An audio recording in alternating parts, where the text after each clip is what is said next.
수다가 있는 오후의 무대 이야기. 반짝거리는 조명 속으로 들어가 볼까요? 시작합니다. 송하의 플레이걸.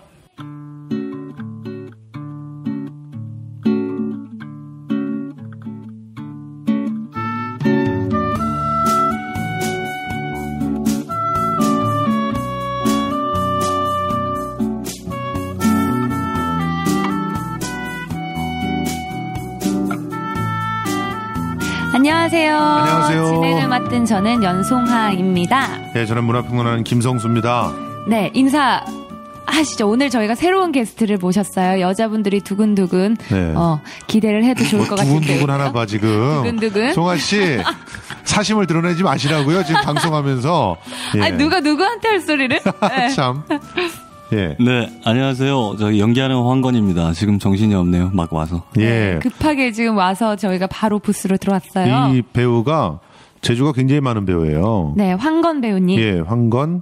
여러분들이 아마 연극이나 뮤지컬을 좀 좋아하시는 분들 중에서는 정말 화제작이었던 모비딕이라는 뮤지컬 기억하실 겁니다. 네. 거기 모비딕이 백경이라는 소설을 뮤지컬을 만든 거잖아요. 거기 보면 하얀 고래와 포학자와 같은 그 고래와 이 다리를 잃은 선장의 그 숙명적 대결을 뮤지컬로 그렸는데 나오는 사람은 달랑 4명. 그렇죠? 아니요, 4명은 아니고. 4명 아니었어? 당시 뮤지컬 할 때 한 7명. 7명. 오케이. 7명인데 이 사람들이 직접 자기가 연주도 하고 노래도 하고 뭐 그러면서 연기를 펼쳐나갔는데 그런데 그 중에 A허브 선장, 그 절름발이 A허브 선장 역을 맡았던 사람이에요. 직접 자기가 첼로를 켜면서 네. 첼로 실력이 어느 정도 되는 거예요, 도대체?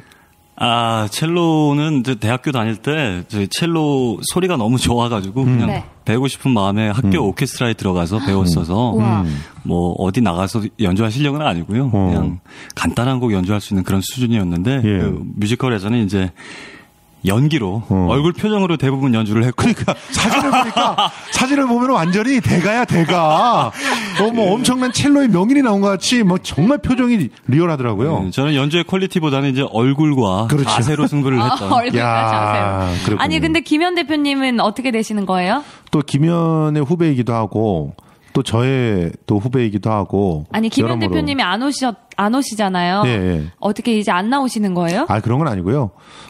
열심히 지금 돈을 마련하러 다니고 있기 때문에 네. 그 부채를 안고 있는 사람으로서 남의 부채를 따지는 그런 그 방송을 하기에는 아직 마음의 그 양심이 허락하지 않는다 그러면서 잠시 쉬는 그런 상황입니다. 청취자들이 기다리시는 것 같아서 예. 네, 목욕탕 발성님 어디 가셨냐고. 그렇죠. 그래서 저희가 더 목소리가 좋은 분을 모셨잖아요. 황건 예. 배우님을. 예. 네, 어떻게 그럼 고정으로 들어오시는 건가요? 뭐 테스트를 해봐야죠.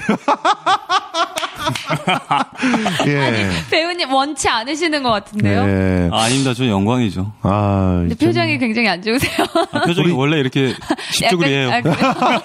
우리 저 황건 배우에 대해서 잠깐만 조금 더 알려드리고 싶은 게 있는데 네. 이 황 배우가 공부도 꽤 잘했어요. 그래요? 대학을 어디 나왔다고요? 예, 막걸리 대학에서 예. 막걸리 줄창 마시고 나왔어요. 그럼 뭐예요? 고대 나와서 고대. 진짜요? 정말 안 어울리시네요. 전공이 뭐였다고?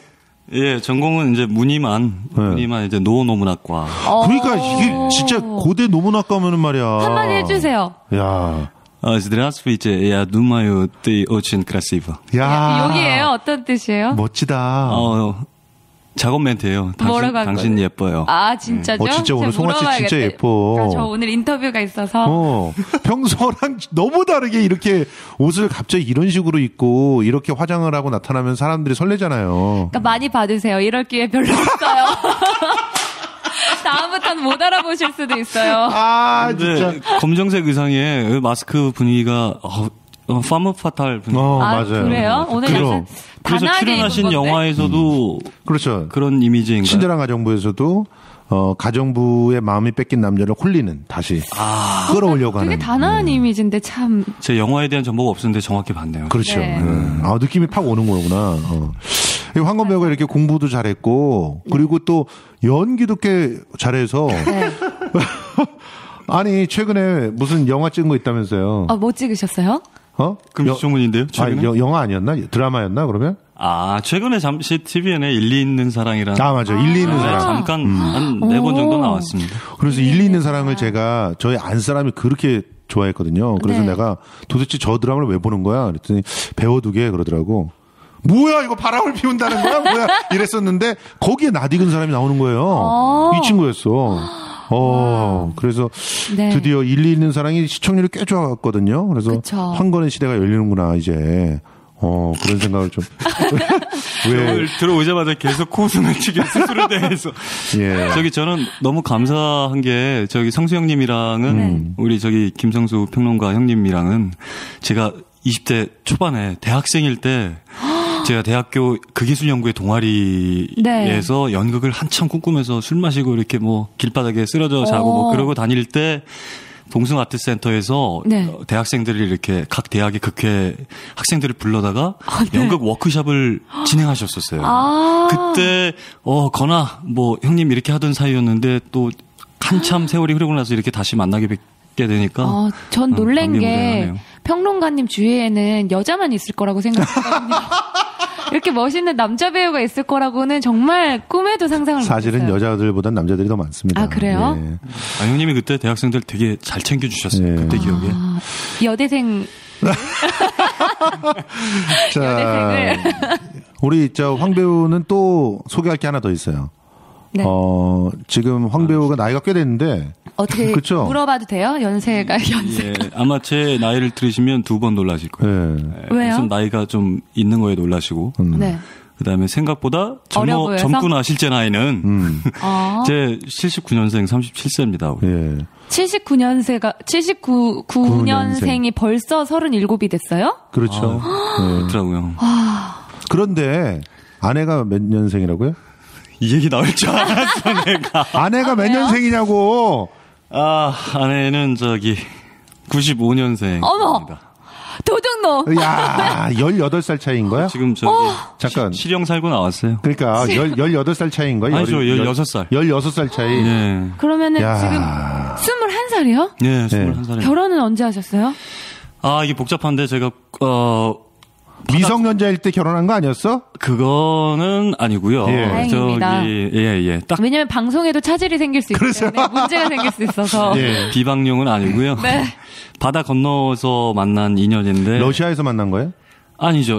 우즈베키스탄 타슈켄트에 제가 공연하러 가서 만난. 우즈베키스탄에서는 김태희가 소를 갈고 그런 데잖아요. 한국 남자의 로망이죠. 우즈베키스탄의 그녀.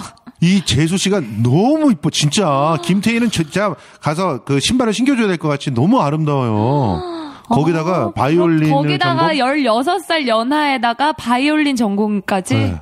그래서 그 장학생으로 한예종의 스카우트다시피 학교에 진학을 했어요. 그 분이요? 예, 바이올린 너무 잘해서. 세상에. 한국에 오시면 한국 여자들 오징어처럼 보이고 그래요? 맨날 이쁜 부위만 보시다가. 우리 방송의 폐해로 우즈벡에서는 김태희가 밭갈고 이런 낭설이 떠도는데 실제로 거기 가보면요. 한국 여자분들이 더 나아요? 평균적으로도 그렇고. 근데 어떻게 그렇게 아름다운 그런 젊은 처자를 낚아챌 수가 있었던 겁니까? 어떻게 만난 거예요? 스토리가 너무 길어서 짧게 엑기스만 얘기하자면 거기 이제 제가 공연을 하러 가게 됐는데 그 러시아의 프로코피에프라는 작곡가의 30여 분짜리 곡에 이제 한 명 솔리스트가 나와서 러시아어로 이야기를 하는 게 있어요. 노래가 아니라? 예, 이제 이야기를 그러니까 이야기를 하는 건이는 건데. 노래도 제법 잘하잖아요. 성악 좀 배우지 않았어요? 그거는 이제 연극원에 다닐 때 잠깐 배운 거고요. 전 전문가서 아니고 이제 그걸 이야기를 한 명이 나와서 하는 건데 이제 피에치아 이 볼크라고 러시아어로 근데 영어로는 피터와 늑대 피터 앤 우프 근데 그거를 제가 하는 솔리스트로 갔었고 그 음악 학교에 우스펜스키 음악학교라는 곳에 악장이 지금의 제 와이프예요. 그러니까 대학에 오케스트라가 있으면 그 악장의 학생들이 하는 건데 그 악장이었던 거야. 나 지금 다 알아들은 거 맞나 싶어요. 무슨 말인지 하나도 모르겠어요. 그러니까. 네, 그래서 거기서 이 악장이라고 하면 나름대로 그 오케스트라를 이렇게 싹 지휘를 하면서 준비할 게 되게 많잖아요. 근데 건이가 강아지 굉장히 까칠하게 굴었던 거지. 그러니까 이 여자가 얼마나 좌불안석이었겠어요. 그러셨어요? 또 한국의 상남자의 포스를 또 보여주고 오셨군요. 네, 무서워했다며 처음에는 되게. 아니고요. 제가 매달렸습니다. 아니 16살 차이에 그 미녀를 제가 그러면 제가 까칠하게 굴면은 그냥 거기서 혼자 저녁에 맥주나 마시고 한국에 왔겠지. 야, 건의를 좀 띄워주려고 했는데 안 되겠다, 야. 어쨌든 거기서 폭 빠져가지고 그 자리에서 결혼 약속도 했대요. 그날요? 네, 그날이 아니라 이제 그렇게 인연을 맺고요. 그래서 1년간 2, 3개월에 한 번씩 바다 건너서 왔다 갔다 하면서 1년간 장거리 연애를 한 후에 우즈베키스탄에 가서 연애를 한 거야. 그럼 그때는 미성년자였었을 때. 이런 오해를 제가 많이 받는데 당시에 그곳에서 딱 성년이 된 해에 만났습니다. 그러니까 그러니까 아무것도 모를 때 만난 지는 여기서 중요한 게 있어요. 얼마 기간이 되지는 않는 거네요. 그렇죠. 그러니까 중요한 게 딱 세상에 태어나서 이제 딱 성인이 됐는데 한 남자를 보고 결혼까지 바로 해버린. 저도 그런 줄 알고 제가 이거 때문에 연애 한참 후에 저도 당연히 저도 막걸리 대학교에서 신입생 때 20살에 대학교에서 와서 첫 키스를 한 사람인데 저도 뭐 논다면 놀았던 여자들도 많이 만나봤고 그랬는데 저도 제가 첫 정을 같이 나눈 통정을 한 첫 남자이겠거니라고 굳게 믿고 있었는데 얘기를 나눠보다 보니까 그런 건 아니었다. 그 전에 또 이렇게 깊이 만났던 남자가 있더라고요. 남자 친구가. 그래서 제가 한 반나절 동안 삐지고 말도 안 했어요. 근데 그런 거는 반나절 거리도 안 돼. 왜냐면 16살 연하에. 그럼요. 얼굴만 봐도 녹을 것 같아요. 그냥 얼굴 보면 그냥 삐지는 게 풀리는 거지 뭐 그걸 갖고 그렇게 반나절이나 가요. 나도 16살 남자한테 사랑받으면서 살면은 지금 몇 살을 만나야 되는 거예요? 16살 48. 나네. 안 돼! 싫어! 사랑 안 받아도 16살 차이 안 나도 돼요. 야, 이런 나가면 되나요? 지금? 이런 상황입니다. 어쨌든 굉장히 참 재미난 친구고요. 재주가 많은 친구니까 오늘 모셔서 우리가 또 이제 동구 유럽 쪽에 공연 문화. 유럽은 아니고 이제 러시아 노어 전공이니까 러시아나 이제 우즈베키스탄 이쪽에 예술가들은 어떻게 살까? 동유럽인가요? 그쪽이? 그렇게 얘기해야 되겠죠? 아니요. 우즈벡은 아시아인가? 동유럽은 아니고 거의 센트럴 에이시아잖아요. 중앙아시아. 구소련이었지만 그렇다. 예, 소련 옛날 소비에트 유니언이었잖아요. 그랬는데 지금은 이제 독립한 이후에는 중앙아시아 지방. 그렇다. 그럼 잠깐 러시아는 지금 아시아이면서 유럽인 건가? 러시아는 예전부터 이제 유럽이면서도 되게 아시아적인 성격을 많이 갖고 있어서 유라시아라고 보통 부르잖아요. 그래서 러시아는 그렇다. 아시아도 아닌 것이 유럽도 아닌 것이 그래서 러시아 문학이나 이쪽 사람들은 러시아는 그냥 러시아다라는 그럼 그렇게 느껴지는 게 굉장히 한국적인 정서가 있어요. 그래서 우리가 만나본 적 러시아 작품들 되게 사랑하는 거 아니야. 소설도 그렇고 희곡도 그렇고 음악도 참 저도 너무 좋아요. 러시아 사람을 좋아한다는 거죠. 러시아 남자 음악 좋아한다고. 음악을 알겠습니다. 다음에 동대문 쪽으로 한번 모실게요. 동대문은 왜? 그쪽에 러시아 식당들이 많아요. 가까우니까 우리 당장 갔으면 좋겠다. 그렇죠. 여기서 별로 멀지도 않은데. 자, 그러면 지금부터 본격적인 코너에 들어가야죠. 네, 연극 추천. 금주의 연극 소개. 빰.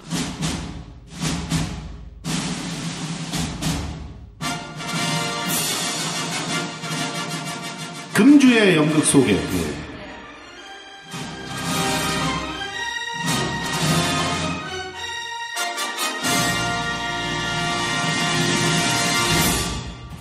네. 뭔가 이거 따라할 필요가 없었는데 편집점을 만들기 위해서 박수 소리를 일부러 집어넣은 건데 맞춘 거군요. 세 번이 나왔습니다. 네, 오늘도 어김없이 제가 먼저 소개를 해드릴게요. 브레이트 작품이에요. 코카서스의 백무건이라고 일본 제1교포 연출이죠. 정의신 연출님께서 와서 이번에 국립창극단과 같이 공연을 하는 거예요. 이 정의신 연출가는 우리가 아는 그 영화 피와 뼈라는 영화 혹시 아시나요? 그럼요. 굉장히. 네, 거기에 극작을 하셨던 분이세요. 극작이라보다 시나리오를 쓴 거죠. 시나리오를 쓰신 극작이 아니죠. 시나리오를 쓰신 분이시고요. 우리나라에서 약긴 있고 야끼니쿠 잠시만요. 야끼니쿠 드래곤이라는. 야끼니쿠 드래곤. 곱창이죠. 우리나라 말로. 그 연극을 또 한번 했었던 분이세요. 그래서 코카서스의 백무건이 국립극장 해오름극장에서 공연이 되고 3월 21일부터예요. 아직 여유가 좀 있네요. 시작은 안 했고. 근데 하자마자 금방 끝나더라고. 28일까지예요. 그래서 제가 미리 알려드리는 건데 3월 21일부터 28일 딱 일주일간 하네요. 재밌을 것 같아요. 네, 그렇습니다. 네. 홍보도 되게 많이 하고 있더라고요. 네, 저도 작품 하나 소개해드릴게요. 아니, 아직 다 들었어요. 배우. 그러니까 하나씩 서로 이렇게. 아니, 배우를 소개를. 번갈아 가면서가 아니라 배우로 소개가 아직 안 끝났군요. 네네네. 예. 잠시만요. 오늘 왜 이렇게. 뭐 새로운 남자 왔다고 이런 식으로 설레고 그러면 반칙이에요. 찾는 거에 있어서 좀 제대로 열심히 안 했더니 16살 위는 나라니까. 아니, 배우가 또 안 나와 있네.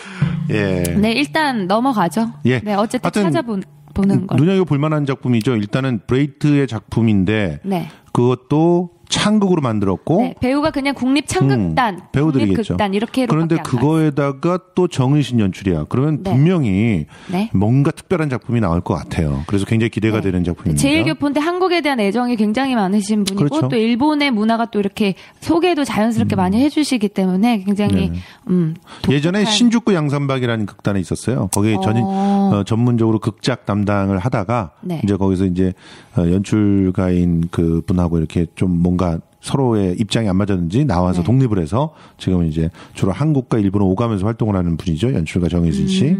작품이 굉장히 일본색이 짙지만 그 안에 한국적 정서를 담아내려고 하는 그런 분입니다. 네. 저는 이 북어대가리라고 하는 작품 소개해드리려고요. 이 작품이 진짜 오랜만에 다시 무대에 오르는데요. 진짜 오랜만인 것 같아요. 네. 원래 그 대학에서는 가장 많이 공연되는 작품 중에 하나죠. 그쵸, 이 북어대가리. 맞아요. 예. 93년도에 초연을 했었는데 그때 당시에 93년도라고 하면 우리한테는 그야말로 새로운 시대가 열린 80년대 말의 풍요를 만끽하는 시대였잖아요. 그런데 이미 이때 이강백 작가가 우리 사회가 이 북어대가리 같은 사회다. 실제로는 막 뭔가 굉장히 많은 것들이 있을 것 같지만 오히려 내실이 없어지고 껍데기만 남은 사회다. 이렇게 생각을 해서 그때 이미 그 노동 문제와 관련된 어떤 그 비유를 통해서 상당히 날카롭게 우리 사회를 해부해 놨는데요. 수십 년간 창고 밖에 삶은 생각하지도 못하면서 창고지기의 일에 매달리는 장이라고 하는 사람과 창고지기의 삶의 염증을 느끼는 김이라고 하는 사람이 계속 똑같은 작업 속에서 서로를 뭐 때로 미워하기도 하고 뭐 술도 먹고 뭐 이러면서 그러다 이제 나중에는 이제 김이 창고를 떠나죠. 그리고 장에 혼자 남게 되는 그런 얘기인데 구태환 연출에 맡았대서 저는 기대가 돼요. 사실은 이 작품이 너무 많이 그 작품이 올라가다 보니까 그리고 대학생들이 많이 하기 때문에 그래서 뭐 별로 좀 신선하지 않다 그렇게 생각했는데 구태환 연출이 하니까 한 번쯤 다시 만나보고 싶은데 예전에 구태환 연출님 갑자기 그 공연이 생각이 안 나요. 고곤의 선물. 그거 고곤의 선물 말고 나생문. 나생문 때 아주 굉장히 주목을 받았었죠. 동숭아트센터 소극장에서 진행이 된다고 합니다. 네, 동숭아트 소극장. 우리 황건 배우 날짜 얘기하셨나요? 날짜는 3월 6일서부터 4월 5일까지네요. 4월 5일까지. 네. 예. 네. 저는 사실 요새 제가 공연을 잘 안 챙겨보고 그러는데 아까 저희도 본 공연 얘기한 거 아니에요. 그렇죠. 보러 가고 싶어요. 이런 거 같이 볼만해요라고 소개하는 거지. 저는 아직 공연은 조금 남았는데 4월 초부터 이제 공연이 들어가는 4월 초예요. 떼아뜨르 봄날이라는 연극 단체가 있어요. 거기를 이제 리드 하시는 분이 이수인 연출님이 계세요. 예전에 이제 저는 오이디푸스라는 작품을 같이 했었던 연출하시는 형님이신데 그분이 이번에 최근에 공연을 마친 메디아라는 작품과 그다음에 오이디푸스 그리고 페드라 이렇게 세 작품을 그간에 해왔던 페드라 작품 진짜 좋아하거든요. 네, 그 세 작품을 페드라의 딱이야. 진짜 페드라 역을 맡으면 10년 뒤에 해도 돼요. 페드라 역은. 참 무슨 소리예요. 페드라의 나이가 원래 지금 송아 씨 나이보다 젊었어요. 진짜요? 네, 그런 상태에서 자기의 아들인 숙명적으로 아들이 될 수밖에 없는 그 남자를 사랑하게 된 거예요. 그러니까 지금 이 느낌이 딱이야. 사실. 페드라 영화, 그 흑백 영화 보셨어요? 나 진짜 너무, 마지막 엔딩 장면 너무 좋아하거든요. 난 그 여자를 너무 잘 이해가 되는 거예요. 자기 남편은 이미 모든 면에서 만족시켜줄 수 없는 상태인데, 네. 아들이라고 하는 사람은 너무 매력적인데, 그런데 이게, 예, 그 어떤 윤리 때문에 다가갈 수가 없지만, 그래도 어쩔 수 없이 마음이 가는 거, 이런 거. 네네. 정말 잘하실 수 있을 것 같아요. 페드라에게 한번 추천을 해볼까, 우리가? 제가 이따 따로 한번 언지를 한번 넣겠습니다. 근데 우리 이수인 연출의 페드라는 골 때린다는 거. 예. 예. 그리스 비극 그대로 풀지 않고 갑자기 뽕짝이 나오기도 하고. 예, 재밌겠다. 갑자기 네. 다이아몬드 스텝을 밟기도 하고 막 이래요. 그래서. 예, 이수인 연출님의 특유의 네. 예, 이제 고전의 뽕필이 있으시는 건가요? 그리스 작품을 하든 그리스 네. 고전을 하든 아니면 기존에 원작에 있는 작품을 하든 이 이수인 연출자의 특유의 비꼼과 그다음에 그로테스크함과 근데 무대 연출 네. 이런 것들이 이 일반 연극의 문법과는 상당히 결이 다르고 상당히 많은 삐딱선을 타면서도 네. 골 때려요. 이게. 되게 궁금하네요. 뻘소리도 많이 나오고 그렇지. 갑자기. 아주 독특한 그런 어떤 실험극적인 거는 아니고 이해는 다 되나요? 그냥 리얼리즘을 실험극이라고 하기도 뭐하고 또 그거를 갖다가 실험극이 아니라고 하기도 뭐하고 부조리라고 말하면 되게 기분 나빠하는데 부조리 느낌도 좀 있고 어쨌든 바탕은 리얼리즘에 가까운 극인 거죠. 리얼리즘을 하기 싫은가 봐요. 아니 절대 리얼리즘의 어떤 그런 방법은 따르지 않고. 그러니까 이 형님이 원래 내가 너무 잘하는 사람이라서 얘기할 수밖에 없는 게 나랑 같이 극단에 있었거든. 극단 한강에 우리 대표였어요. 그때는 철저하게 리얼리즘으로 노동연극을 했었단 말이에요. 네. 뭐 노동자를 싣고 하는 9대 버스 이런 거 쓰고 연출하기도 했고 네. 또 뭐 산타 히로시마 이런 작품 뭐 그 같이 하기도 했고 그랬는데 근데 이분이 이제 나가서 영화 감독이 됩니다. 고독이 몸부림칠 때라고. 며칠 전에 한번 말씀하셨던 네. 것 같아요. 네. 우리나라에서 관람객이 가장 적게 된 영화 중에 순위에 올라가 있는. 아직도 그래서 이순이 형님이 몸부림치고 계시죠. 그 충격에서. 지금 계속 영화로의 복귀를 네. 간간히 꿈꾸시는데. 근데 그 스코어를 보면 어디서든 투자가 안 들어올 것 같아. 몇만이었지? 만이라뇨. 몇만. 1만, 2만이요. 만 몇천 명인가 그랬어요. 그건 엄청 많이 들은 거지. 그밖에 안 됐어요? 요즘 독립영화는 독립영화가 아니었다니까 이거는 상업영화야. 쟁쟁한 유명한 예. 저희가 다 뭐 변희봉, 예. 뭐 주현, 뭐 이런 분들 나오신 고독이 몸부림칠 때 박영규 선배님 나오셨을 거야. 나왔고 김자옥도 나오지 않았었나 그때? 그랬을 거예요. 꽤 옛날 영화인가 봐요. 네, 꽤 시간이 됐죠. 90년대 중반인가? 네, 그때 나왔던 건데. 아무튼 그 영화를 말아드시고 나서 계속 영화를 감독을 하시고 싶어 했지만 그게 잘 안 되다가. 연극에서 자꾸 삐뚤게. 연극으로 오셨는데 연극 쪽이 예전에 했던 것과는 완전히 다른 그런 문법들을 선보이시면서 요즘 뭐 연극원에서 강의 계속 하시죠. 교수님이기도 하시고. 하셨었는데 지금은 모르겠네요. 제 근황을 최근에 잘 못 나눠가지고. 네. 다음에 한번 모시는 걸로 하죠. 네, 모시죠. 네. 근데 어쨌든 골 때리는 메디아, 골 때리는 페드라. 그러니까 메디아가 먼저 하고 오이디푸스 이렇게 페드라의 순서로 하는데 공연 기간은 혹시 아세요? 4월 1일서부터. 이제 이 연작이 4월 초에서부터 4월 1일서부터 메디아를 필두로 5월 5일까지. 5월 5일까지. 네. 이번에 왜 어린이날까지 하는 거지? 네? 왜 질문이 동시에. 알아서 잘 하셔야 해요. 네, 제가 37살이라 아직 귀가. 아니, 뭐였죠? 출연하시느냐고요.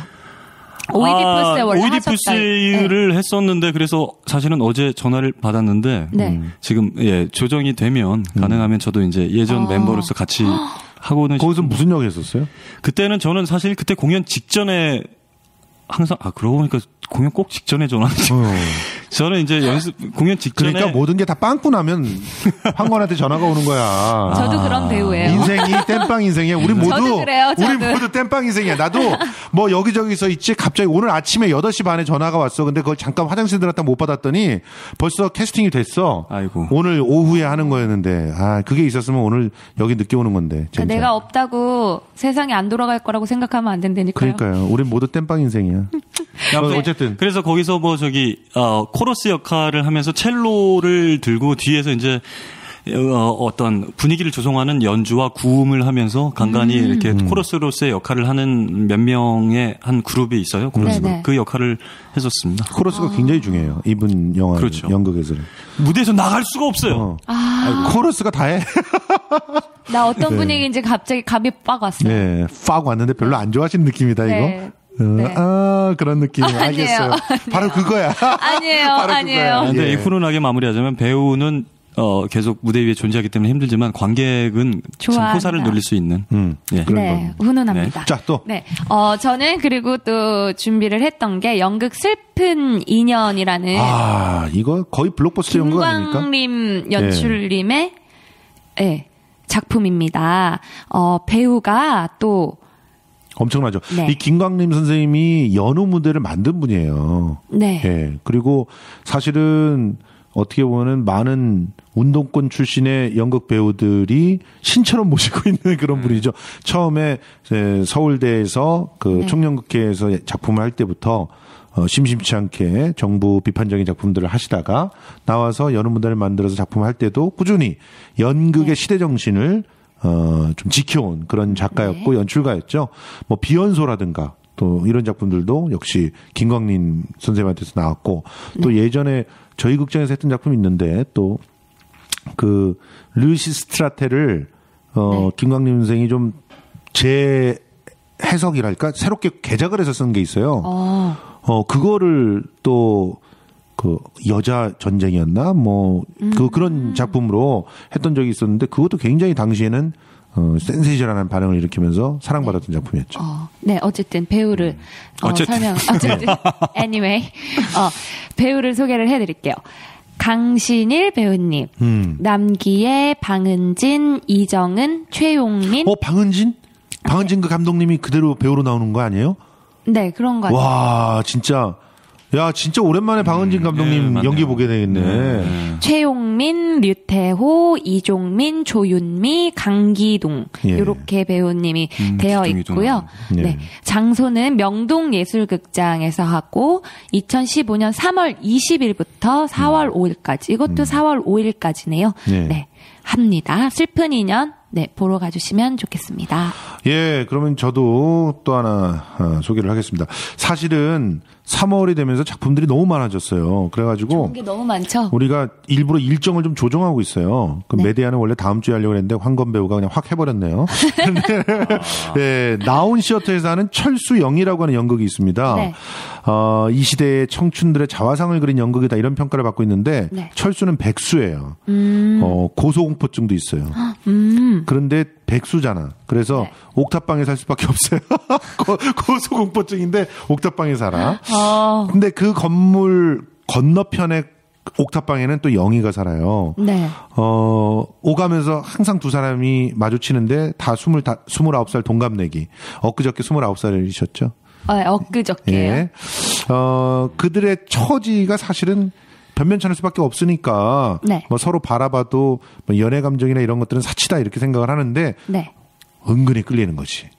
은근히 끌리는 거예요, 서로가. 그래서 뭐 그 가운데서 서로 약간의 어떤 사랑의 감정이 싹트고 뭐 이러는데 그 가운데서 뭐 서로 오빠를 그 옥탑방을 방문하기도 하고 하면서 사랑이 깊어지기도 하고 그러면서 또 그만큼 미래가 불안하기 때문에 아프기도 하고 그 가운데서 또 새로운 희망을 찾아나기도 하는 그런 작품인데 청춘 연극 정도로 이게 얼마 안 남았어요. 3월 29일까지 진행이 되는데 한번 서두르셔야 될 것 같습니다. 근데 이 작품 기본적으로 감각이 젊어요. 젊어서 입문용 연극으로 이 젊은 감각의 작품 괜찮지 않을까 생각이 돼서 입문용 연극으로 연출이랑 배우 잠깐 소개해 주시겠어요? 지금 이게 연출이 누구더라? 우리 오늘 다 정보가 부족해. 아니, 잠깐만요. 네. 갑자기 눈에 잘 안 보여서. 작품이 김태영 씨가 작품을 썼네. 이분도 유명한 젊은 연출인데. 김태영 작이고, 이종옥 연출. 그리고 나철, 김진아, 이지혁, 김명선, 최원석, 유정호, 이혜준, 백중길 이런 분들이 나오는데, 한혜종 쪽인 것 같아요. 한혜종 출신들이 나와서. 맞네요. 나디근 이름들이 있죠. 극단 미미. 극단 예휘 이렇게 두 군데에서 같이 작품을 만들었습니다. 난 연극 철수 영희 치니까 기사가 떴네요. 변요한 임시완. 다정샷 공개, 연극 철수와 영희 관람. 미생의 뭐 나철이라는 분이 나왔었나 봐요. 작가 나왔었다고 합니다. 그래서 네. 그분들이 또 의리로 또 봐주고 이렇게 네, 기사가 되면 또 한 번쯤 사람들이 더 보러 가겠죠. 그쵸. 철수 네. 영희. 연극 나온 씨였죠. 철수와 영희가 아니라 철수 영희. 예. 네. 이런 작품. 뭐 또 소개하실 거 없죠? 저는 없습니다. 예. 네. 그럼 하나 더 있으면 하세요. 없어요? 괜찮습니까? 뭐 다음 주에 하겠습니다. 그렇습니다. 네. 이번 주는 저희가, 요 정도 소개로 하기로 하고, 본격적으로, 황건 배우님과 함께하는, 유라시아 공연 여행. 네. 알겠습니다. 되게 거창하게. 자, 그러면, 아니, 황건 배우는. 네. 애초에 러시아어를 왜 선택한 거예요? 노노문학과에 왜 갔어요? 저는 사실은 고등학교 2학년 때 마침 김광림 선생님의 사랑을 찾아서라는 연극을 그것도 작품 괜찮았어. 예, 제가 고2 때였는데 그걸 보게 됐는데 그 네. 이후에 연극을 저녁에 자율학습 안 하고 연극을 보게 됐어요, 계속. 그러다가 고등학교가 어디였어요? 정릉에 있는 데일외고라고요. 거기를 다녔는데. 데일외고 출신이야. 아니요. 예, 그건 중요한 건 아니고. 중요해요. 그래서 그러다가 엄친아였어. 그러니까요. 그러니까 외모만 좀 외모가 조금 나이 들어 보이지. 그래도 요즘에는 아니에요. 괜찮아요. 네, 외모도 굉장히 그래서 16살 아를 만난 거예요. 네, 젊었을 때는 아니었을 것 같은데. 그러다가 또 역시 이제 김광림 선생님의 날 보러 와요라는 작품을 옛날에 날 보러 와요. 바탕골 소극장에서 봤는데 그걸 보고 나오면서 그 날 보러 와요가 저거죠. 화성 연쇄살인 사건. 그래서 살인의 추억의 원작이 됐던 맞아요. 그 작품을 보면서 이제 저 배우들처럼 멋있게 살고 싶다라는 생각을 하면서 눈물을 펑펑 흘리면서 나왔었어요. 그러면서 이제 뭐 고3 때 공부는 안 하고 제가 한 연극을 한 60여 편을 보러 다니면서 공부 안 했는데 고대 노학과 들어가냐? 이제 마지막 이런 식으로 지금 잘난 체 하냐 지금? 어떻게 하셨어요? 사실은 원래 서울대 안정권이었는데. 근데 이거 진짜 사실입니다. 네. 농담이고요. 그래서 이제 저는 사실은 처음에 한예종을 가고 싶었어요. 근데 당시에 중국어 선생님이었던 성우를 하셨던 마루치 아라치를 하셨던 분이 거기 연극영화과보다는 대학교 가서 인문학을 공부하면서 연극을 해라. 그게 나중에 진짜 승부가 될 것이다라는 조언을 해주셨는데 전 지금 너무 감사해요. 그렇지. 그래서 이제 막걸리 대학교에 가서 저는 입학식하기 왜 막걸리 대학이라 그래요? 거기는 공부 안 하고 막걸리만 먹으니까. 예, 고대 가서 이제 입학식하기 한 달 반 전에 극회를 찾아가서 전 연극을 시작했었습니다. 고대 극회가 참 유명해요. 연대세요, 고대세요? 저는 서강대. 서강대시구나. 죄송합니다. 서강 연극회. 아니에요. 아니요. 서강대 극예술연구의 몸짓이라고 제가 만들었어요. 서강 연극회가 맨날 서양 연극만 해서 따로 극회를 만드는 그런 배짱을 부렸더니 폐가 망신한 후배들이 많아요. 거기 출신들 지금 영화 감독하고 있는 그 친구도 둘이나 있고 다 힘들게 살고 있어요. 그 중에서 제일 잘 사는 친구가 조이봉이네. 배우 조이봉. 그 친구는 이제 잘 살고 있죠. 네, 그렇습니다. 네. 그래서 노문과를 선택했구나. 노문학과를 선택한 이유는 이제 연극과 가장 가까운 학과가 무엇인가를 찾을 때 이제 어린 마음에 제가 그때 고3 때 이제 온갖 예술 관련 연기 그때 배우 수업 이런 책들 다 보면서 러시아 연극원으로 유학을 가야 되겠다라는 스타니슬라브스키의 제자가 돼야 되겠다 이런 생각. 배우들은 한 번쯤 꿈꾸는 곳이죠. 그렇죠. 그때는 그랬죠. 그래서 그 생각으로 이제 노문학과를 선택을 했었던 거죠. 근데 그때만 해도 사실 러시아 유학 간다 그러면 약간 이상하게 봤는데. 아니에요. 저희 때는 근데 굉장히 많이 갔었거든요. 그렇죠. 여기는 좀 더 젊으시잖아. 네, 박신양 선배님 막 나오시고. 그게 1세대야. 1세대고 또 그 후에는 또 분위기가 다르더라고요. 그러니까 박신양이니 이런 분들이 가실 때가 1세대인데 그때 굉장히 용기 있게 간 거예요. 그분들이. 진짜 갔는데 러시아에 아무도 없었대요. 한국인은 찾아볼 수가 없었대. 그래서 실제로 길거리에서 한국 사람을 만나면 그냥 무조건 부둥켜 안고 울고 막 그랬대요. 그런 정도로 외로웠던 거지. 그때 당시는. 그리고 제가 어제 이 팟캐스트를 예전 걸 들어봤는데 전운 연출. 네네. 전운도 1세대. 전운 선배님도 당시에 이제 1세대. 네네. 예. 박신양 씨하고 같이 그때 거기서 러시아에서 극단을 만들어서 공연도 하고 그랬는데 나와서는 아는 체를 안 하더라고. 뭐 세상사 그런 거 아니겠죠? 그렇죠. 세상이 그런 거예요. 예. 네, 뜨고 봐야 돼요. 예, 뜨고 봐야 돼요. 저는 얼굴만 누렇게 뜨고 있습니다.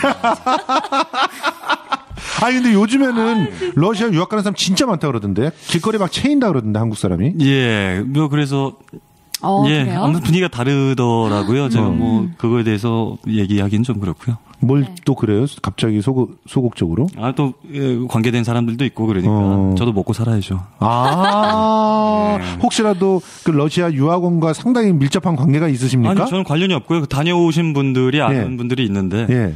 분위기가 다르다. 라는 거. 응. 예, 예. 그런 정도. 1세대와는 뭐 그 과정과 그쵸. 그래서 아예 유학 가는 건 선택 안 했었군요. 아니 근데 선택하게 된 그 이유가 그거고요. 네. 뭐 제가 한국 사람이고 한국말로 연기할 건데 저도, 굳이 네. 외국에서 연기를 배워서 뭐 하는 저도 그 얘기를 멋지다. 원래 미국이나 러시아가 근데 봤더니 커리큘럼이 되게 잘 돼 있어요. 그럼요. 수업이 뭐 네. 승마도 있고 펜싱부터 그럼요. 해서 굉장히 커리큘럼이 잘 짜여져 있어서 그 대학 때 또 학비도 정말 쌌고. 네, 그래서 유학을 되게 가고 싶다고 얘기를 했는데 그때 선배 중에 한 분이 아마 황건 배우님 같은 생각을 가졌던 것 같아요. 그래서 저한테 너는 한국말로 연기를 할 건데 왜 굳이 거기를 가서 연기를 하려고 하냐는데 저도 정말 여기서 오히려 한국어를 더 깊이 배우고 정서도 더 깊이 배우고 했던 게 더 좋았던 맞아. 것 같아요. 한국어를 잘한 깊이 선택 같아요. 배웠는데 한국어를 깊이 배웠는데 지금 깊이 배워서 이 정도예요. 네? 아니었으면 난리 날 뻔했어요. 그 전에는 옹알이 수준이에요. 제가 단어를 좀 잘 모르거든요. 이분이 실수를 단어를 독특하게 쓰는 단어들이 좀 있어요. 예를 들어서 제가 어제도 또 가을 학기가 뭐였다고요? 해바라기 졸업이라고 코스모스 졸업. 그 어제도 제가 해바라기처럼. 아니 딱 어저께도 또 저 낭만적으로 정월대 보름이 네. 엊그제였나? 네. 어제였잖아요. 어제. 그러면서 제가 그 오곡밥을 되게 좋아해요. 네. 그래서 친구랑 통화하면서 옛날에는 쥐뿔놀이 쥐뿔놀이. 이거 좀 과장해서 발음을 한 거고 정말 그때 옛날에는 막 쥐뿔놀이 하고 그러지 않았어요? 그러니까 쥐불놀이. 그래 쥐불놀이라고. 뭐 이런 식으로 실수를 되게 많이 하거든요. 네. 그래도 배워서 이 정도예요. 아마 네, 그때 매력이 유학 갔으면 있습니다. 큰일 날 뻔했어요. 너무 매력적이. 맞아, 너무 그치, 매력 있어요. 너무 매력 덩어리예요. 네, 그래서 넘어가시죠. 맞아요. 예. 를 잘했어요. 그래서 이제 노어를 전공을 했고, 근데 노어를 진짜 잘해. 그러니까 유학을 안 갔는데도 노어를 꽤 잘해요. 오늘 노어가 7격 아니야? 7격? 나 그래서 처음에 네. 저도 이제 당연히 연극을 사랑했으니까 러시아를 공부하고 싶은 마음에 외웠겠었어요. 근데 제가 격이라는 소리를 들으면은 진짜 그야말로 그게 뭐예요? 7격? 보통 6격이라고 하고요.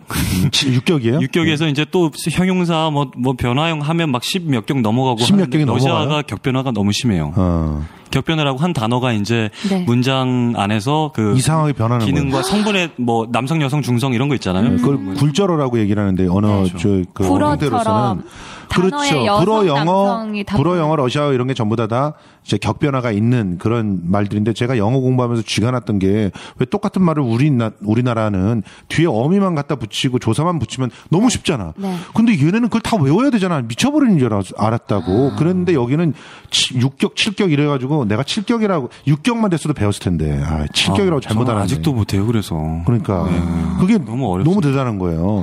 그래서 그거를 러시아어를 하시는 분들은 그걸 완벽하게 또 어떻게 습득을 하셔갖고 잘 하시더라고. 아니요. 사실은 갔다 오신 분들도 잘 못해요. 아 그래요?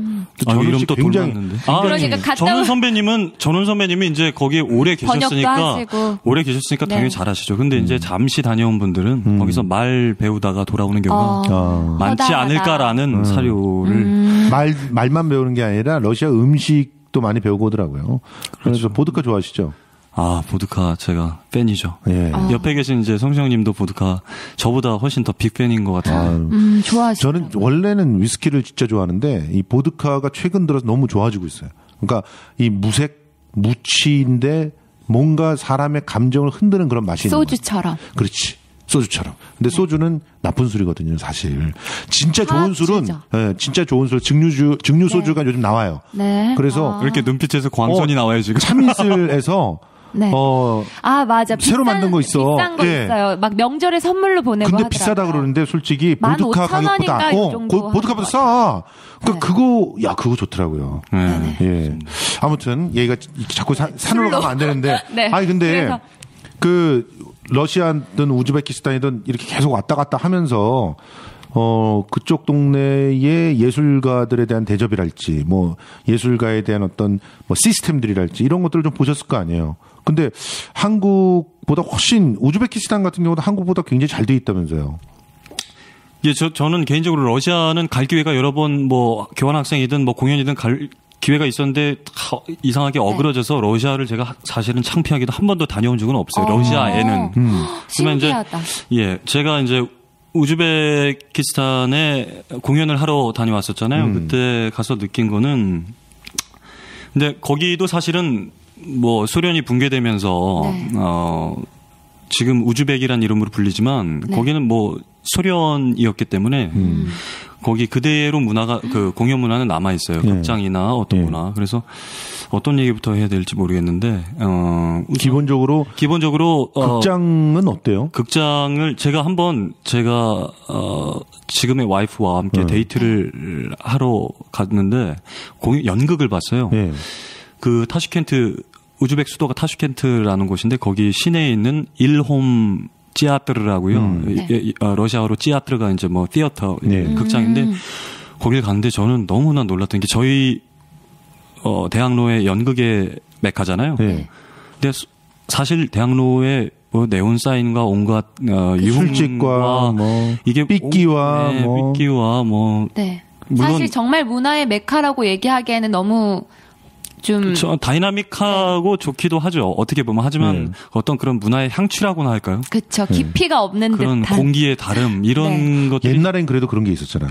옛날에는 옛날 대학로는 길 가다가 진짜 저쪽에서 이상원 선생님 만나기도 하고 이 뒤에서 뭐 우리 뭐 연극계 선배들 그쪽에서 뭐 표 팔고 있고 그 대가들이 거기에 다 이렇게 모여서 그 어느 술집에 들어가면 항림다방 같은 그런 느낌. 김민기 씨 항림다방에 나와 있고 막 이랬다니까. 그러면 그 우리들이 생각할 때는 굉장히 스타들이잖아. 그런 스타들 보면서 마음 설레고 또 가서 같이 선배님 이렇게 하면 또 아주 받아주고 술 한잔 마시고 이러면서 또 배우기도 하고 이런 게 있었는데 지금은 그런 문화가 없어요. 오히려 대학로에. 그게 우즈베키스탄엔 아직 좀 남아있다는 거예요? 우즈벡인 그런 사람 간의 관계까지는 제가 잘 모르겠고 거기는 술 문화가 저녁 문화의 밤 문화가 거의 없어요.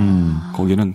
근데 제가 말씀드리려던 거는 그 극장이란 공간 주변에서부터 이미 그런 향취가 풍겨와요. 그 극장 공간의 주변에 어떤 그런 유흥 공간이라든가 그런 것들이 전혀 없고요. 가로수들이 질비해 있고 그다음에 그 극장에 다가가는 과정 자체가 어떤 이 현실 세계에서 다른 세계로의 어떤 들어가는 것 같아요. 트랜지션이라고 할까요? 어떤 트랜스까지는 아니지만 다른 공간으로 우리가 가고 있구나라는 게 공간 역학적으로 그렇게 돼 있더라고요. 그럼 우리 뭐 예술의 전당도 그걸 본다고 그렇게 했다고 하는데 그런 느낌하고는 전혀 다르죠. 예술의 전당은 무조건 막 이렇게 섬 같아. 뚝 떨어져 있는 것 같아서 친화적이지 않잖아. 그렇죠. 아무래도 주변 그 도심지에 있다 보니까 그런데 이 들어가는 극장에 가는 공간도 그렇거니와 극장 안에 들어가면 그 안에 공연을 보러 다른 세계로 들어가기 전에 그 로비에서부터 이미 천장에 설치 미술들이 이렇게 설치되어 있고 그다음에 카페가 그 안에 저희도 극장 공간 안에 카페가 있지만 카페라는 공간 안에서도 설치 미술과 그 극장에서 그동안에 해왔던 과거에서부터의 포스터와 배우들 액자 하며 이런 그 극장의 역사들이 고스란히 전시되어 있어요. 어떤 예술 공간으로. 이런 거 너무 부럽다. 그리고 이게 끝이 아니고 이제 차를 한 잔 마시고 케이크를 먹고 이제 공연 시간이 돼서 근데 기다리는 동안에 사람들은 그다음에 또 미술 작품들도 걸려 있고요. 그러니까 일종의 갤러리 겸 복합 문화 공간이 되는 거죠. 설치 미술 극장인데. 그렇게 좋다. 마음의 준비를 하다가 이제 극장 공간에 지하 공간이었는데 극장에 내려가는데 저는 거기서 놀란 거죠. 극장에 내려가는 그 지하 복도가 또 다른 설치 미술 공간으로 채워져 있어요. 채워져 있는데 그때 당시 어떤 동굴 같은 곳을 지나가는 그런 분위기였는데 복도가 이게 마치 그냥 뭐 당신들은 지금 다른 세상으로 잠시 들어가고 있다라는 그런 말로 설명하는 게 아니라 그냥 마치 그런 거 있잖아. 분위기를 그리스 비그에서 나오는 네. 지옥으로 내려가는 문 같은 그런 느낌. 네. 통과하고 나면은 마치 새로운 세상이 있을 것 같고 다른 빛이 열릴 것 같은 거기서 아내를 탁 손잡고 데리고 오면은 새로운 세상에 우리 아내를 데리고 올 수 있을 것 같은. 네, 맞아요. 그래서 일부러 느낌. 그 공간은 신화적인 느낌. 그 공간은 일부러 좀 조도도 낮춰져 있더라고요. 둘이 기념사진 셀카 이렇게 찍었는데 잘 안 나오더라고 나중에. 그러니까 들어가면 극장 공간이 이제 들어가서 착석을 하게 되는 거죠. 그러니까 하나하나 관객들의 그 감정 몰입도라든가 이런 거를 위해서 하나하나 신경을 굉장히 섬세하게 많이 쓴 거네요. 네, 그래서 예, 우선 그 공간 자체가 전 너무 좋아서 눈물이 나올 정도로 공연 시작도 안 했는데 이 사람들은 정말 행복하겠구나. 그냥 문화적인 어떤 뭐랄까요 위압감 이런 것들을 받게 되는 거 아니에요? 그러니까 위압감이라는 게 표현이 좀 그런데 하여튼 숭고미라고나 할까 그런 느낌이잖아요. 네, 숭고미가 정확한 말인 것 같아요. 이미 압도당하는 거지. 시작되기 전에 완벽하게 마음의 준비가 네. 물리적으로 돼요. 그런 데는 솔직히 공연 에티켓 얘기할 필요도 없다니까. 그쵸. 거기서 무슨 껌짝짝 씹고 뭐 이러고 싶겠어. 그치. 진짜? 그렇죠.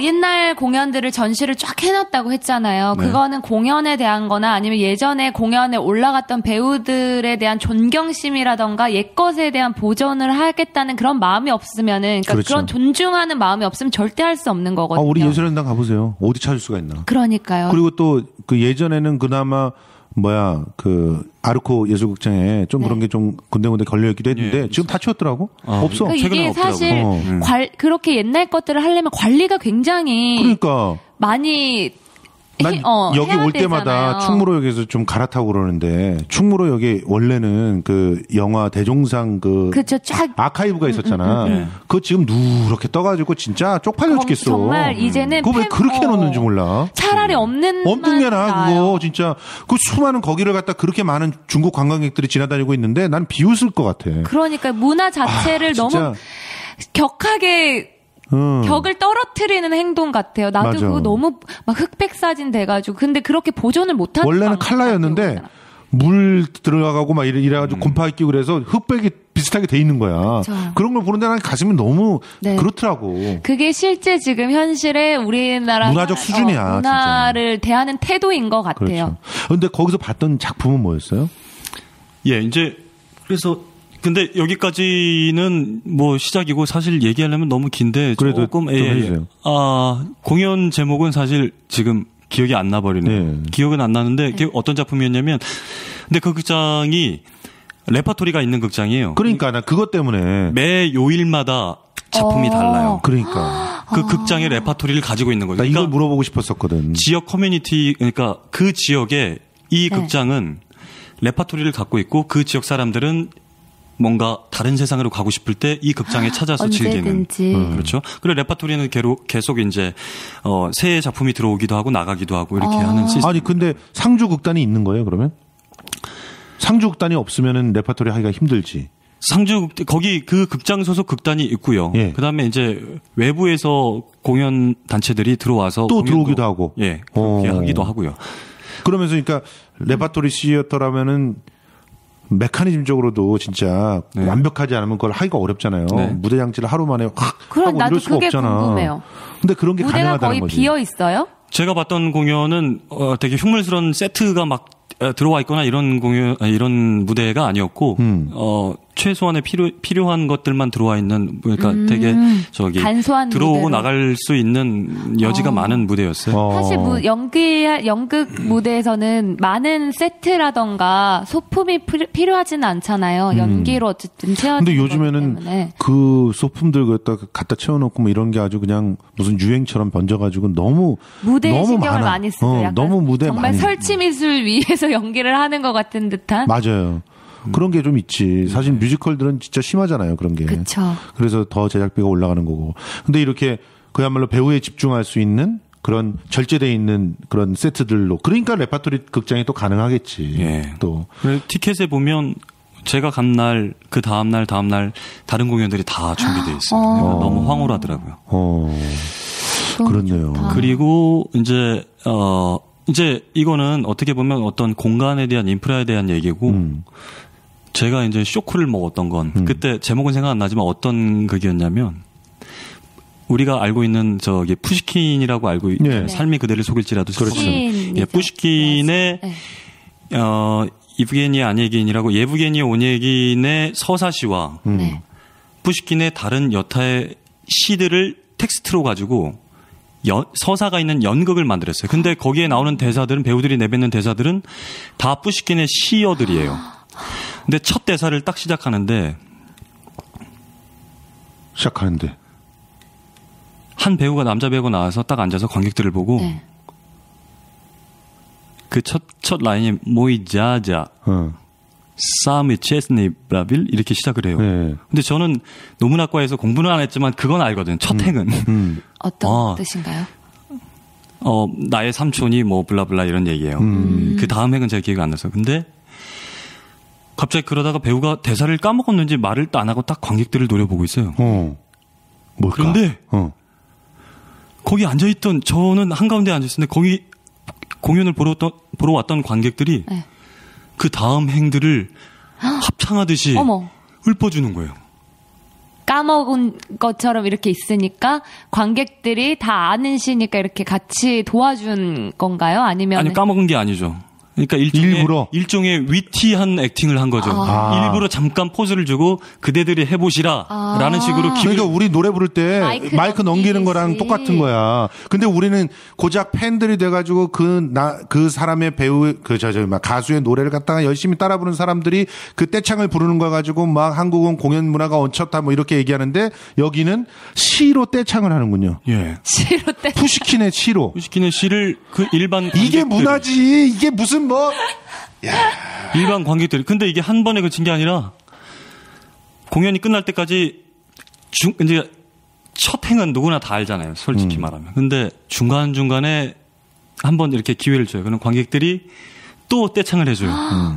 또 떼창을 해줘요. 40-50분이 지났는데 해줘요. 그러다가 이제 물론 뒤로 갈수록 떼창이 나오는 사람 수는 점점 줄어들긴 하고 마지막에 가서는 아무도 말 못해서 다 같이 웃어버리는 경우가 나오는데 그래도 어떤 그런 어떤 그 나라 국민 시인의 시어에 대한 서로 같이 향유하는 같이 삶 속에 있는 그런 문화가 저한테는 너무나 충격이었습니다. 근데 여기서 난 잠깐 되게 엇나가는데 우즈베키스탄이 원래는 소련 속국이었지만 소련 연방이었죠. 소연방, 소비에트 연방. 뭐 속국이는 먹은 거니까. 속국이라도 할 수 있지. 근데 어쨌든 푸시킨은 러시아 시인이잖아요. 네. 근데 그걸 인정을 해요?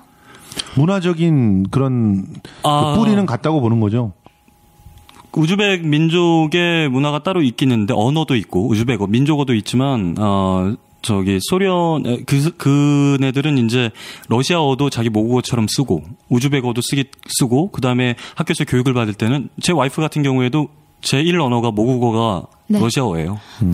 그래서 좀 그들의 아이덴티티가 조금 되게 독특하죠. 제 와이프 같은 경우에도 장모님은 고려인 3세대 첼리스트신데 장인어른은 우즈벡 아코디오니스트고 그 사이에서 태어났고 그리고 모국어는 러시아어고.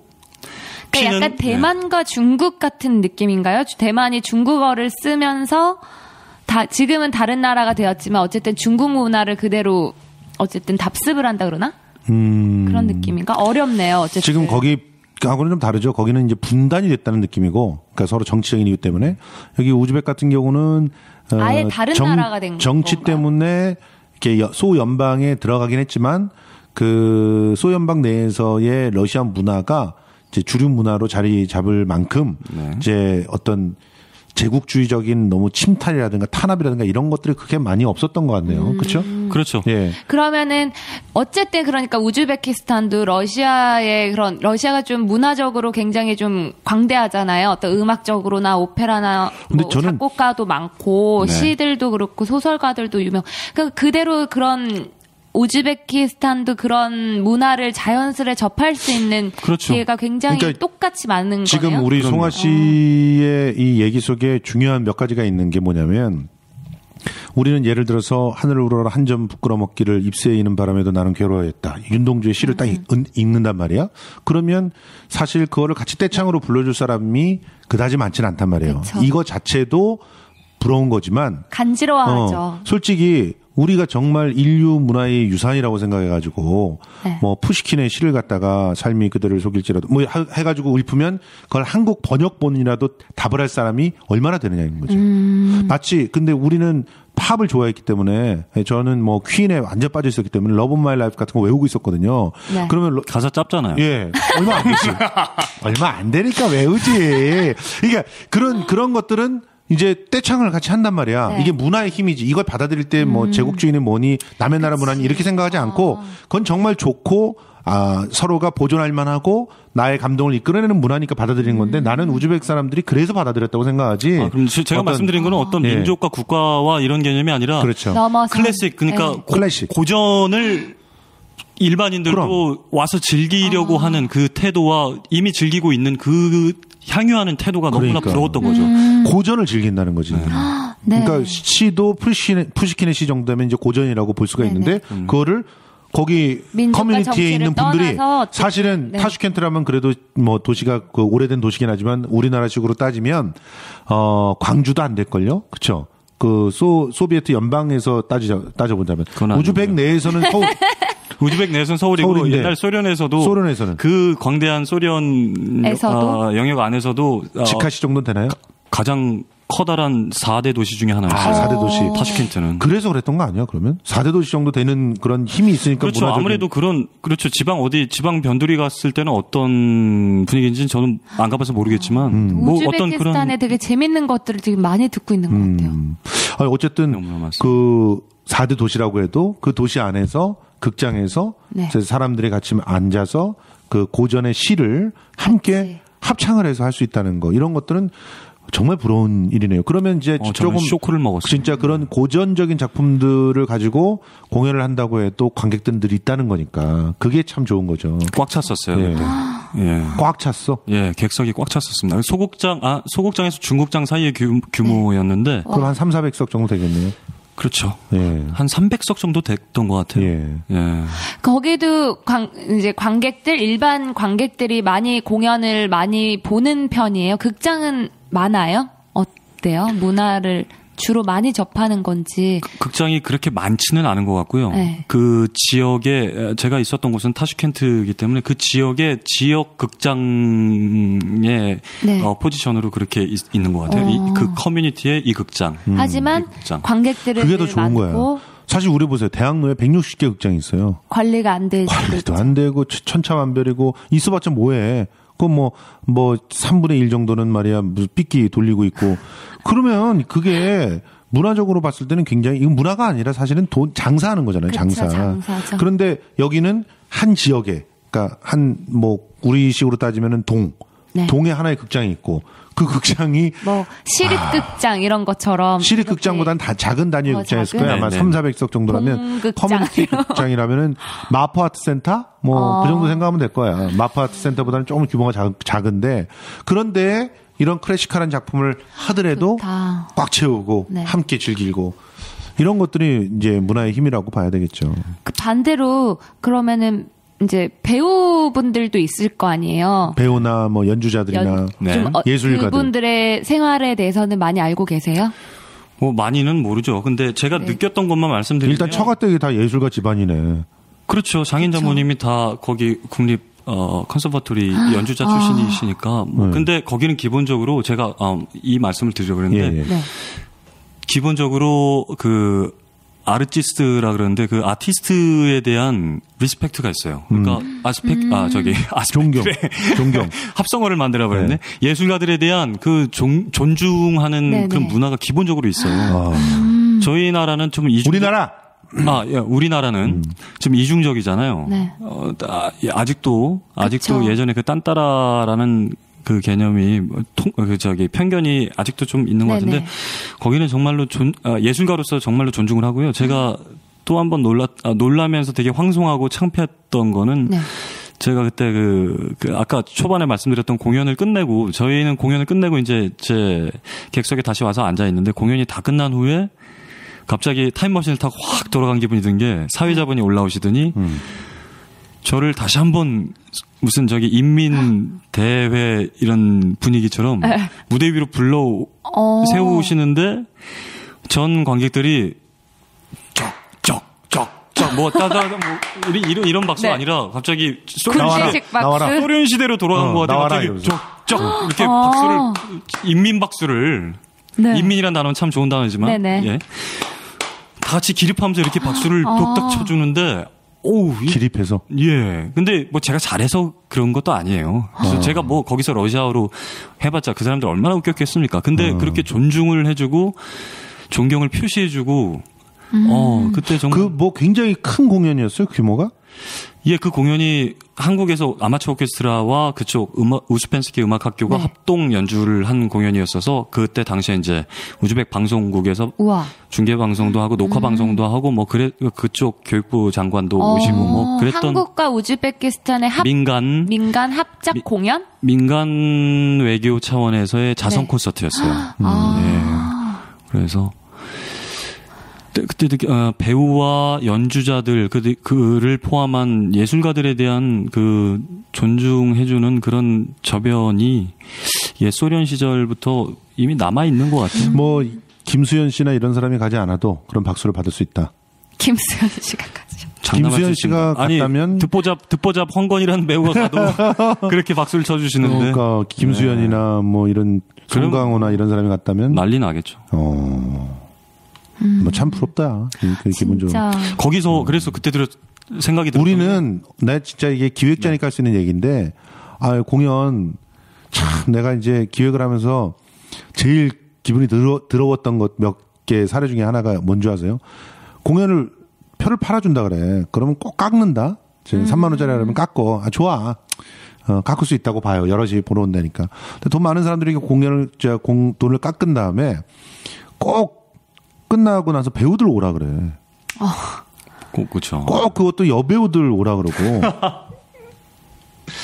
왜 그런지 모르겠어. 그게 그 배우들을 갖다 잘 먹여주고 싶어. 나는 정말 내가 좋은 공연을 봤기 때문에 팬의 마음으로 함께 제대로 대접해. 이게 아니라 야, 내가 이렇게 왔으니까 날 위해서 내가 표를 팔아줬으니 와서 무슨 노래라도 불러야 되고 뭐 이래야 되는 거 아니야? 맞아. 그러면서 은근히 더듬는 사람도 있었다니까 옛날에. 내가 참 그 의사님 진짜 그러시면 안 돼요. 예, 사자 들어가시는 그런 분이 그러시면 안 돼요. 평소에 노시던 습관이 그냥. 그러니까 무슨 배우들이든 뭐 클래식 음악가든 뭐 이런 그 분들을 전부 다 어떻게 보시냐면 그냥 룸살롱에서 일하는 사람인 것처럼 취급하는 게 너무 싫어요, 진짜. 그러니까 우리나라는 정말 안 좋은 게 이건 되게 웃긴 얘기겠지만 한국의 아직 어르신 분들이나 우리나라 그냥 뭐 일반 사람들도 그렇게 생각을 할 거예요. 여배우의 팔자는 그 맞아. 직업 여성과 그 전 보시는 무당과 팔자가 같다고 생각 맞아요. 다들 하잖아요. 예. 그분들을 뭐 비하하는 발언이 아니라 그분들 또한 어쨌든 저는 하나의 인격체로 존중을 해줘야 되는데 당연하죠. 남자들이 그 권력과 돈으로 이용을 해가지고 여배우들이나 약자들한테 그렇게 하면 안 되죠. 그러니까 예술가들을 너무 이렇게 함부로 보는 거 이런 부분들이 그 나라의 문화적 수준을 보여주는 게 아닌가 하는 생각이 듭니다. 네. 그래서 아까 말씀하시려다가 마신 거 하나 있지 않아요? 까먹었어요. 왜 말을 끊으세요? 죄송합니다. 그렇구나. 까먹기도 하는군요. 알코올성 치매여가지고. 제가 살면서 필름이 너무 많이 끊겼어가지고 지금 뇌 기능이 좀. 아니 근데 마찬가지입니다. 그 기본적으로 재수 씨가 그쪽에서 학교에서 이제 막 건너왔잖아요. 네. 그러면 이제 그분의 앞으로의 이제 꿈이랄지 뭐 이런 것들을 이제 실현해 나가는 그런 입장이 될 텐데 계속적으로 그런 클래식 음악가로서 자기 비전들이 다 있는 거예요. 우리는 솔직히 탑스타가 되거나 클래식 예술가들은 탑스타가 되거나 교수가 되거나 하지 않으면 진짜 나 얼마 전에 TVN인가 엠넷인가 하는 데서 그 음치하고 실력자를 섞어놓고 그거 맞추는 그런 예능 프로를 하잖아요. 거기에 성악가가 한 명 나왔어. 근데 그 성악가가 뭐 이태리에서 공부도 했고 진짜 그 국립 오페라단 무대에도 많이 섰고 이런 분인데 교수가 안 되다 보니까 그쪽으로 살 수가 없는 거야. 레슨만 하고 이래선. 그래서 호프집을 운영하는 거야. 근데 그분이 딸 앞에서 딸과 아내를 두고 거기서 보여주고 싶었던 레슨 드라마를 거지. 부르는데 진짜 멋지더라고요. 그러면서도 막 우리나라 예술가가 수준이 대접이 예능 프로에 나와서 이렇게 사람들 웃겨주고 그리고 호프집에서 그 맥주잔을 돌려야지 먹고 살 수 있고 딸한테 아버지의 자랑스러운 모습을 여기 방송에서나마 보여준다 이렇게 나온다는 게 너무 슬펐거든요. 그쵸. 근데 진짜 그 사람 수준이 꽤 되더라고. 노래를 꽤 잘 불렀어. 그런데도 그 정도더라고. 뭐 우리는 또 굉장히 좀 이상한 관행들이 있잖아요. 어때요? 그쪽은 그래도 그쵸. 그런 리스펙트가 있으면 존경심이 있으면 먹고 살 수 있다는 거 아니야. 갑자기 그거는 제가 섣불리 말씀드리기 제가 잘 모르는 부분이고요. 먹고 살 수 있느냐 없느냐는 그 다음에 문제인가요? 제가 잘 모르겠네요. 근데 그 처가집에서 살면 수준을 보면 좀 대충 알 수 있지 않나요? 근데 거기는 저희 국립 처가댁은 거기는 그냥 저기 보통 사람들 살듯이 그냥 네. 중산층인 것 같아요. 제가 중산층으로. 그냥 평범한 아파트에 사시고. 그러니까 그분들은 예전에 연주자 생활을 했었던 분이잖아요. 지금 현재 잡은. 당신들은 지금 이제 연주자로서는 그만두셨고 각 이제 음악학교에서 선생님들을 하고 계시고. 그러니까 봉급 받으면서 사시는 거죠. 음악학교의 선생님. 예. 교수가 아니라. 그렇죠. 예. 네. 두 분은 지금, 우리나라의 대학 개념의 기관에 안 계시고, 그, 일종의 중고등학교. 중고등학교. 거기는 저기. 예중이나 예고 정도 수준의 선생님. 예, 그렇죠. 네. 거기는 러시아식 교육 시스템이어가지고, 이렇게 분화가 안 돼 있었어요. 그렇죠. 6년인가 5년 단위로. 9년제도 있고. 예. 예. 네. 그래서 근데 그 부인 되시는 분은 어쨌든 한국에 이제 넘어와서 한국 교육에 네. 예술을 배우고 있잖아요. 예술 교육을. 네.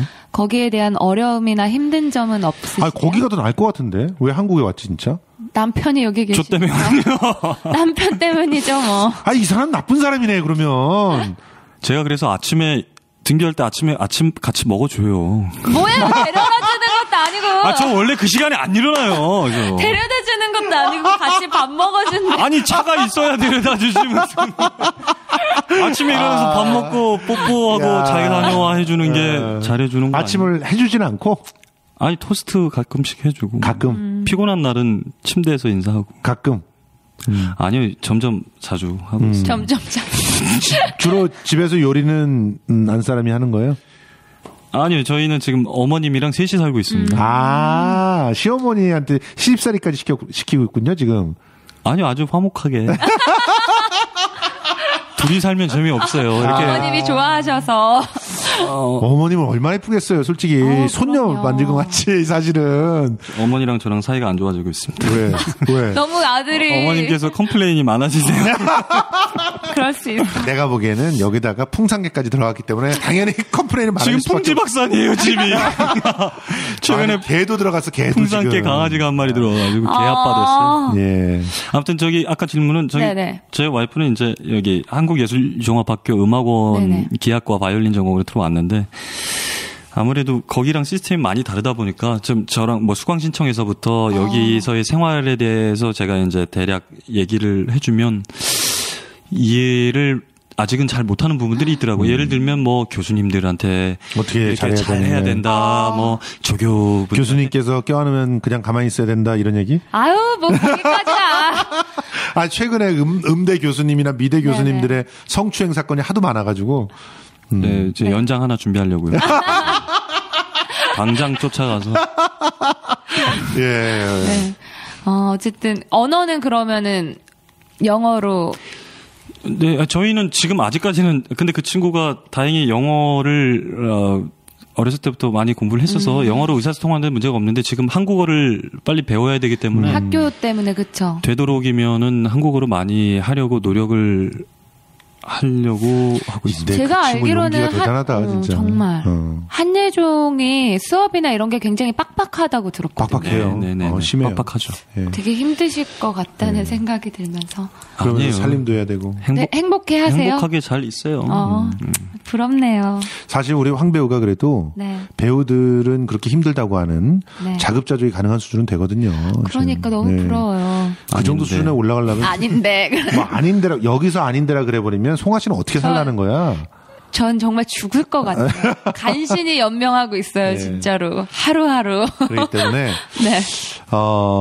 뭐 행복한 삶이라고 생각을 합니다. 다만 그 러시아의 시스템이 아직 남아있는 나라에서 네. 남편 하나 보고 여기까지 와서 말도 배우고 또 한국까지 와주신 살림도 하고 시집살이도 해야 되는 그런 그분께 재수 박수 씨께 한번. 심심한 잘 오셨습니다. 웰컴 투 코리아. 아무튼 근데 오늘 잠깐 얘기를 들었는데도 우즈베키스탄 정도도 상당히 예술가한테는 행복한 곳이네요. 솔직히 진짜. 부러운 점이 조금 많았어요. 들으면서. 아까 제가 말씀드리는 와중에 말씀 못 드린 게 네. 물론 거기는 이제 뭐 정치, 사회, 경제적으로 아직 이곳보다는 많이 그러니까 부족한 게 좀 많지만 시절이 조금 뒤쪽에 아직 뒤쪽에 있죠. 있어요. 이제 사회 발전 단계가 있지만 네. 그렇지만 예술가로서 살기에 참 좋겠다라는 생각을 했었습니다. 네. 맞아요. 예술이 또 그런 데서 나와. 그쵸. 스마트폰 보면서 무슨 예술이 나오겠어요. 맞습니다. 사실. 아무튼 오늘 이렇게 참여해 주셔서 너무 감사하고요. 네. 우리 테스트를 했으니까 점수 한번 매겨보고 네, 계속 우리 한번 같이 할 수 있을지 투표 받습니다. 투표를 하고 청취자 여러분들께서는 장난이고요. 네. 사실 우리가 오아시스 세탁소 습격 사건 2를 봤잖아요. 네, 봤어요. 네, 원래 이번 그래서 주에 다루기로 했었는데 저희가 여러모로 이제 다음 주에 네, 그걸 다루도록 하고. 배우들이나 연출을 모시려고 저희가 스케줄을 좀 맞춰봤는데 안 됐어요. 네. 그래서 다음 주에 미뤄서 네. 저희가 오아시스 세탁소 습격 사건 2 같이 근데 저는 얘기를 개인적으로 너무 좋았어요. 네. 저는 그 오아시스 1보다 네. 오히려 2가 저는 그러니까 더 좋았습니다. 지금 이게 미리 나가니까 고사의 청취자분들이 또 우리가 항상 얘기를 하고 보는 경우가 많잖아요. 근데 그 전에 보고서 같이 난 어땠는데 생각을 하면서 우리 이야기를 들어도 되게 좋을 것 같아요. 그래서 오세습 네, 2 보신 분들은 제 후기나 이런 거 남길 때 한번 네. 어떻게 보셨는지 남겨주셨으면 좋겠습니다. 그쵸. 우리가 한번 좋을 것 같아요. 우리 생각이랑 어떻게 같고 다른지 네. 한번 확인도 해보고요. 왜냐면은 저랑 평론가님도 같은 부분은 있지만 또 다른 부분도 있기 때문에 재밌을 것 같아요. 관객 네. 여러분들께서 우리 올려주시면. 황 배우님 오세습 아시잖아요. 오아시스 세탁소 습격사. 오세습이라고 하셔가지고 뭐지? 오세습 2. 오세습 2라고 거기서 보러 가실 때 같이 네. 저희 가시죠. 봤어요. 저 따로 볼게요. 네, 따로 한번 보고 얘기 한번 다음 합시다. 주에 또 나오세요. 시간 되시면. 투표를 하시고요. 네, 알겠습니다. 예, 고맙습니다. 네, 감사합니다. 다음 주에도 뵙겠습니다. 네, 다음 주에 안녕히 봬요. 계세요. 안녕히 계세요. 아유, 고생했어.